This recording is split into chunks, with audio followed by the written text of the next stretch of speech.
Hi, I'm Ozzie Ostwalt, and welcome to Religion and Life. Islam and contemporary American culture often appear to be in conflict. Imam Shamsi Ali has been at the forefront in negotiating the often fractious intersection between Islam and America.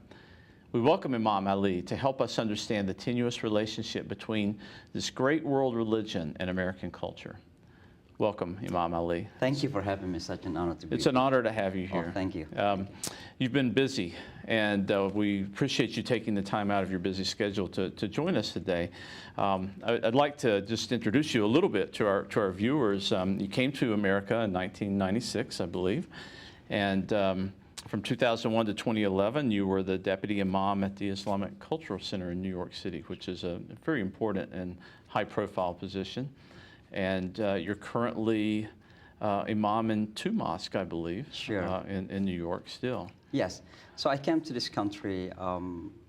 I used to say I was destined by God to be in this country towards the end of 1996.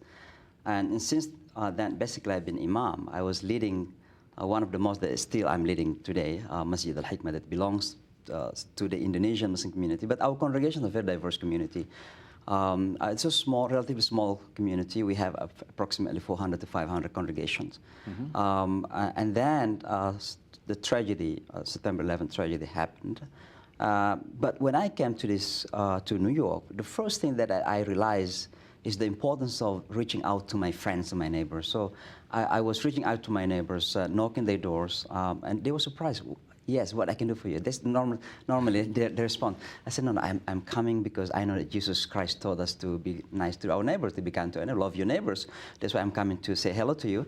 And we built a very beautiful relation with our neighbors in New York City. So let me get this straight. You have a Muslim imam.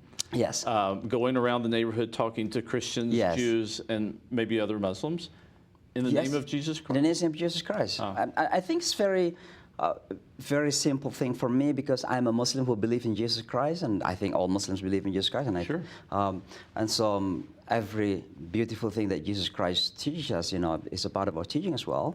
And so we invite them to come to our mosque. And I still remember when I came to New York first time. This is one of the favorite stories that I have. And I mention this everywhere, any time that I have an opportunity. I rented a house in Astoria, Queens, New York.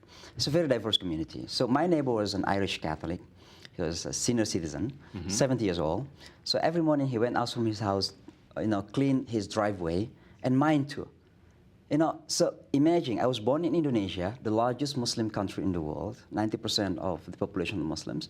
And then I went to Pakistan to study, and then I went to Saudi Arabia. So imagine all these experiences being in the majority Muslim countries. I never met any non-Muslim in my life. And now, a non-Muslim Christian is showing me his kindness. So what I did, in the beginning, I was developing suspicion. What he wanted to do with me. What does he want from me? Yeah. So, weeks, months, years, he never talk about religion. In fact, my sons used to call them grandma and grandpa. We became friends. And I did realize later on that this is the person who taught me how to be a nice Muslim, how to be a real Muslim. And that Islam is not about what you're practicing in the mosque, what you're practicing in the house of worship. It's about how you are showing your conviction as a nice human being to others. And he basically changed my mind, what I used to go towards the others. So that's my experience in New York. So September 11th tragedy happens. I was basically invited by the New York City to represent the Muslim community into many, many occasions.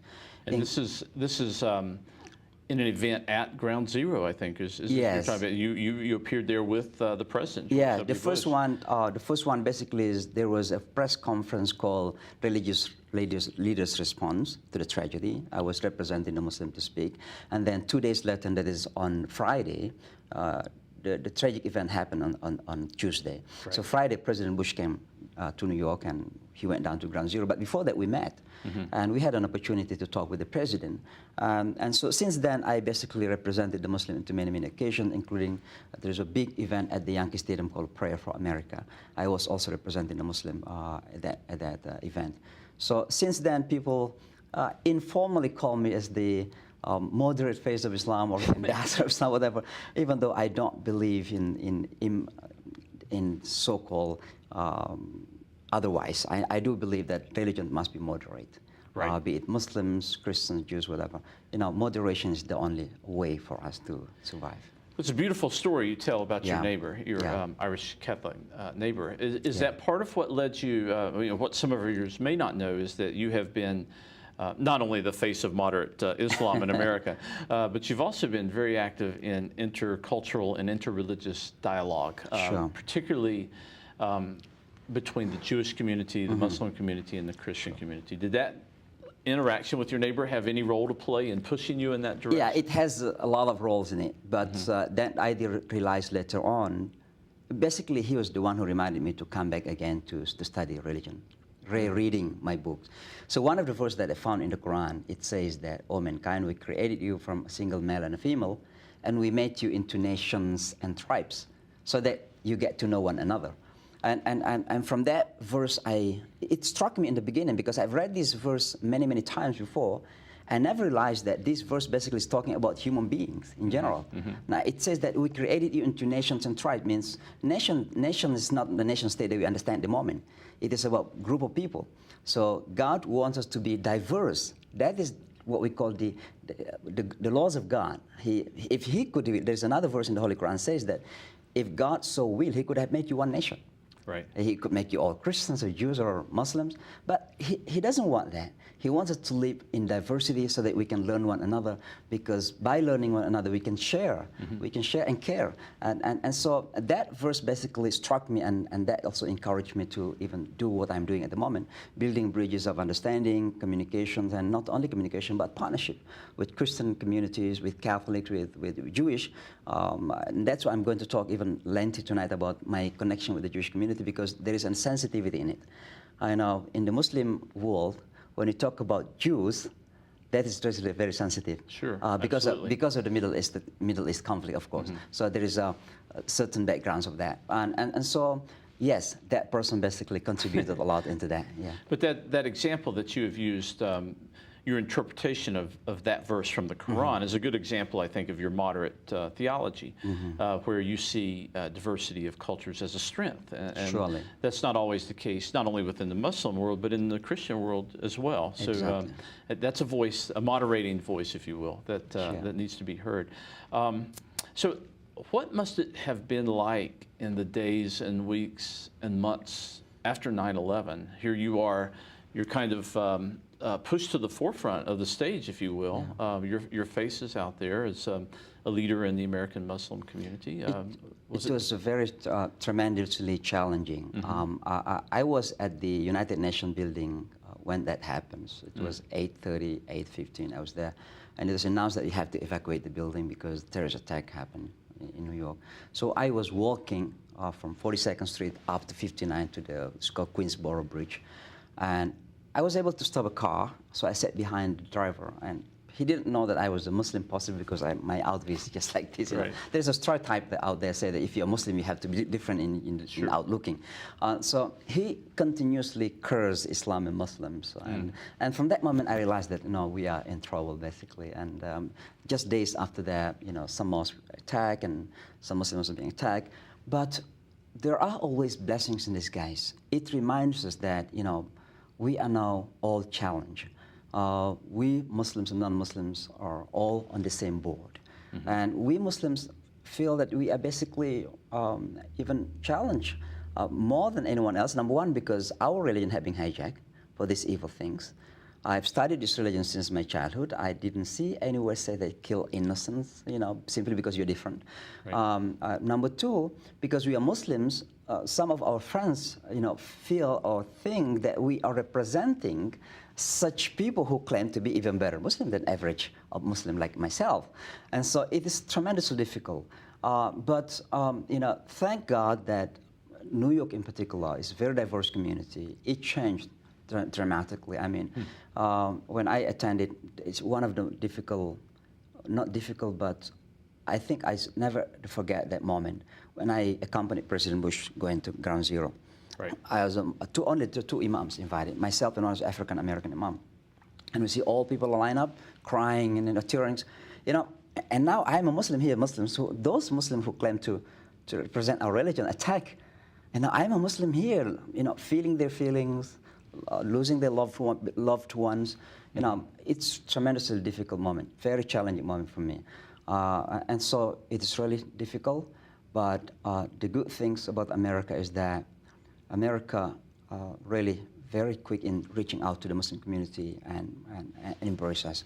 And that's basically what America is all about. Oh, that's a tremendous story. Sure. And so you have been very outspoken in making the point that Islam is not extremism, that there's been a hijacking of the religion in a sense. And have you been successful in promoting that message? Are people hearing, people outside the Muslim community hearing that message and learning more about Islam as a result? I think in general, our American friends, and I'm American Muslim, of course. Sure. You know, as an American, I'm proud of our American brothers and sisters that they are very much open into knowing what is strange to them. American people are very open, and I think we are also in an era of information. That information is available, and so the moment Islam was being exposed, many American friends are basically looking for. I still remember a person I met, and he came to me in one of the occasions. He shook hand and he said, "No, thank you very much." I said, "What's that?" And he said, "Thank you very much. You know, you are coming to our event. I've studied Islam, and yesterday I just purchased the Holy Quran." I said, "Why did you buy the Holy Quran?" He said, "There's only one purpose." "What's that?" He said, "I wanted to find the word terror in the Holy Quran." Oh. Yeah, because you know Islam being connected to terrorism. Sure. So he said, "I wanted to find where terror is located in the Holy Quran." And he said, I read it, I didn't find anywhere in the Holy Quran about terror. So my point is that it's already changed. Many changes out there, but unfortunately, because of the environment sometimes, look at what is happening at the moment, campaign season. Sure. But I remind my Muslim brothers and sisters that it is seasonal. You know, don't be worried that much. It will pass, by the way. You know, but people will say and do everything else in order to get some support. But this is occasional. We know America. We know American brothers and sisters out there, and so don't be worried be over worried. America, having asked this question many times before, do you think America is Islamophobic? And I said no, absolutely not. I've been living in several countries, at least 5 countries now, and it is not an exaggeration because I'm an American at the moment. It is just to say the fact that America is relatively a very, very tolerant country. And American people, I mean, imagine if September 11 happens somewhere else. Right. You know, how the reaction of the people of that country. But you don't find that as worse as I imagined in the beginning. And that itself is a very clear sign that America is a very tolerant country. We have freedom here in this country. You know, we can criticize the president. If I criticize the president of a certain country, I will disappear tomorrow morning. Right. And so this all, you know, for me is a ground to say that, no, America is not Islamophobia. Islamophobia, cases happens everywhere because sentiment of dislikeness towards others happens everywhere else. Sure. But cases are cases, but it doesn't represent America at all. Some of the statements you've made about America not being Islamophobic and your embracing of freedom and democracy as values. Actually, some of those statements have been somewhat controversial within the American Muslim community. So you've in some ways invited some internal controversy. Has that made your work more difficult, or how do you react to that sort of controversy arising from within your own tradition? And I imagine it must be quite difficult. Well, I think one of the difficulties of maintaining an identity in America would be to somehow maintain those cultural and belief and religious identities without feeling like you're selling out to a different culture. Sure. So it's a balancing act. How do you deal with that sort of controversy when it arises within your own Muslim community? Sure. I think first we have to understand that when you talk about Islam, we are talking about a universal religion that being embraced by many, many people. But when you talk about Muslims, I mean people who follow religions, we have to talk about diverse people. Right. Cultural speaking, politically, views, interpretations. And of course, within the Muslim community, I think we are among the most diverse communities. Especially here in America, we have all kinds of Muslims. Africans, South Asians, Middle Eastern Asians. We have a lot of European Muslims from Bosnia, for example. And it's all coming here, melting in the American society. So when I have certain opinions about the religion, I expect disagreement from the Muslim community, and it's normal. For example, I disagree and this is known by the Muslims. I disagree for a Muslim woman to cover their face in New York City. And I said it very loudly. I say, you can do that in Saudi Arabia because maybe that's your culture. But being a Muslim woman, walking in Times Square in the summer, covering your face, for me, it's not a part of my Islam that I, so, and I have been many people resisted it, and that's acceptable. One of the most controversial things that I've done in the last particularly 10 years is my interfaith works with the Jewish community. Many accusations have been labeled to me. I have been accused being too much pro-Israelis, no loyalty to Palestinians, but they misunderstand that the issue in the Middle East is not purely religions. It's a politics, territorial issue between Palestinians and Israelis. And as a Muslim who happen to be a non-Palestinian, I want Palestinians to have their own independent state. It doesn't mean I have to be angry to the Jewish people simply because this conflict. I don't want to define my relation with the Jewish people by political definition or territorial dispute definition. I want to define myself as religious peoples. They are religious people, and I'm religious people. And I'm sure that if you understand our religion purely, two religions can be connected. Right. So I can connect myself to, I got this resistance so strongly from some members of the community, particularly the Middle Eastern. Right. And you mentioned you have a varied background. So you grew up in Indonesia, you spent time in Saudi Arabia. And I would imagine that Islam in Indonesia is quite different from Islam in Saudi Arabia, which is quite different from the sort of melting pot diversity you get in New York City. How do you characterize it and communicate that? Yeah, I think I mentioned briefly that when you come to the Muslims, expect diverse backgrounds. Middle Eastern have their own understanding of the religion based on cultural views of the religion. For example, till today, Saudi Arabia prohibits, for example, the woman to drive. And the bad thing is that is claimed to be religious or Islamic, because I'm an Indonesian Muslim, and most of those who drive in Indonesia are women, or American Muslims. Most of those who drive in New York are Muslim women. They are dropping their husband to the city and go back. Then they pick up their husband in the evening. And so to say that women are not allowed to drive in the name of Islam is simply wrong. Because in the time of the Prophet, of course, there was no car, by the way. So this is a cultural understanding of the religion. So Muslims worldwide are very diverse, not only culturally, but also the way they see the religion itself. For example, the Indonesian community, when they have social gatherings, they can mix between men and women. We can eat together in the same room. But Saudis people, or Middle Eastern, or let's say South Asian, they have this very strict segregation, even in the wedding party. So there's a woman on the other section, men on the other section. But in Indonesia, we don't have that. We have over 30% members of the parliament in Indonesia happen to be women. And you don't find that possibly in the Middle East. So the understanding or interpretation of the religion basically is very much influenced by where you are. And how do you understand it, your backgrounds, culturally, politically, socially. There's a lot of influence in this. And that's why we are not the monolithic community. And so your work really is not just in religion and theology, but you're really reaching out and communicating differences in culture and background in society, economics and politics. It's really fascinating.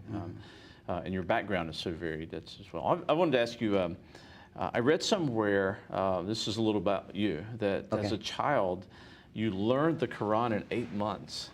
Does that mean you memorized the Quran? No, I didn't memorize it in 8 months, but I learned how to read it in 8 months.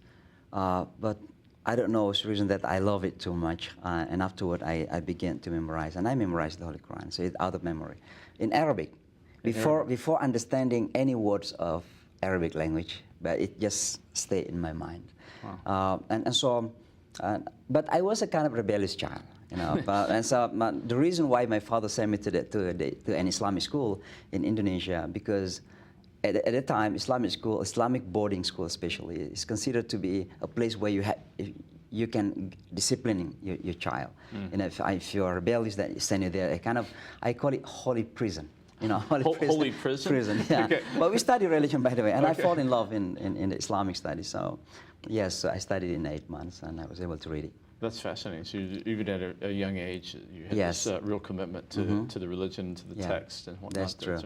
I also read, and I just find you to be a fascinating personality, that you're a fan of rap music. And it's so hard that you at least listen to it, and that... It was an answer to a question asked, do you listen to the music? I said, yes, I am. Do you love rap? I said, yes. And in fact, the people call me as a rap imam or whatever. The rap imam. Yeah, or hip-hop imam. Hip-hop imam. Hip-hop Okay. imam. This is a response to those who say that music is not allowed in Islam, basically. I just wanted to tell them that I disagree with their opinions. For me, music is an art, and we cannot separate our life from art itself. And it depends on what we're going to do with music. If that music leads you to somewhere else, it depends. But for me, music is something that is enjoyable. Music is something kind of refreshing. It brings joy. So I have completely different opinions from those who say that music in Islam is prohibited. And I didn't find that in the Quran, any ground to say that it's prohibited. I didn't find from the statement of the Prophet also, Prophet Muhammad, that music is not allowed. The word music itself is modern, it's new. So there was no word music in the time of the Prophet. So how come you come to the conclusion that music is not allowed or prohibited in Islam? So to respond to that understanding, I said I'm listening to hip hop. And one of my great friends basically is Russell Simon. I'm friend with him. And by the way, talking about Russell Simon, we had an experience with Donald Trump. So it was 5 years ago when Donald Trump was interviewed by Fox News, and he said that Islam is very dangerous since then. And so I called my friend Russell Simon to, if it is possible, to arrange a meeting with Donald Trump. And he agreed to meet with an imam. So we met with him at Trump Tower, and he was so nice. He was so nice. The person is nice, basically, personally. He received us at the door, and he shook hands with Russell Simon. And then he said, where's the imam? Russell said, this is the imam. And he was laughing very loud. So Russell asked him, You're dressed like this? Yeah, dressed Western like suit, this. right? And possibly he was imagining tall, big guy, long beard with Arab outfit. And so he was laughing. So he was asked by Russell Simon, so why did you laugh? He said, because I never imagined to see an imam, to meet an imam, to meet a Muslim that can smile. Since that, so I had this experience. My friend, I appreciate him, Donald Trump, because every time he talk about Islam, basically he's teaching American about Islam, because many Americans, certain. But my point is coming back. Yes, my answer was I listen hip hop music, and for me it is a part of art, and art brings joy to humans' lives. So to say that it's not allowed was the reason. If there is something clear in the Quran that it is not allowed, as a Muslim, I may say, okay, possibly I have to follow just the Holy Quran. I don't have to ask any question, just follow it. Right. Okay, but I don't find, this is just a cultural understanding of the religion in the Middle East or South Asian, but you cannot impose your understanding to the rest of the Muslims. And that's why when I was asked about this particular question, music, I said, no, I'm listening to the music. Right. And since then, I have been accused to be a hip-hop imam. Well, I ask you the question partly because I think you have this this great talent to, I mean, you're obviously an expert in the Quran. You've studied it since you were a child. Yet you have this cultural sensitivity and have a good ear for an interpretation of the Quran that allows it to remain alive in the various cultures around the world. So you have that sensitivity as well. Yeah, that's absolutely. Listen, the problem of the Muslims is that they believe that the Holy Quran basically is the guide for them to live their life all times, all places. Right. And now the Holy Quran was revealed in the 7th century. We never imagined to change the Holy Quran, of course, and it will never happen. As a Muslim, I don't want to see the Holy Quran change. But our interpretations and understanding of the Holy Qurans must change on the basis of the changes that happens around you. Sure. American Muslims have their own interpretation of the Holy Quran, different from the Saudis' interpretation of the Holy Quran. I give you one example. The Saudi scholars say that insurance is prohibited in Islam because in their understanding, insurance is just like gambling. Now, can we live in America as Americans without any insurance. You cannot own a car, you cannot own a Right. business, you cannot own a house. We cannot have anything in America without insurance. So they cannot impose their understanding of Islam to American Muslims. Right. And that's why we Muslims, Americans, we have to have our own understanding of the Quran. It is very essential, very important. Well, we only have a few seconds left. I want to ask you just one quick question. If you could communicate one thing to our non-Muslim viewing audience, something about Islam, what would that one thing be? Islam wants peace to everybody. I think the word Islam itself essentially means peace. But that peace can happen only when we are trying to learn one another. Mm-hmm. I, as a Muslim, I have to learn about my Christian friends and Jewish friends. And I think ignorance is our shared enemy. You know, before I came to this country, I have a lot of questions about Christians, I have a lot of questions about Jews, I have a lot of questions about American and Western in general. The moment I landed here in this country, so they're nice people. I mean, so ignorance is really a shared enemy for everybody. I like that. I only hope that more people will do the type of work you're involved with, reach out to people of different cultures and beliefs and religions, and try to reach shared understandings. Exactly. Thank you so much for your work, and thank you for joining us today. Thank you very much. Okay. That's Religion and Life for this week. If you have questions, comments, or suggestions, please contact us at watchapptv.com. Until next time, I'm Ozzie Ostwalt.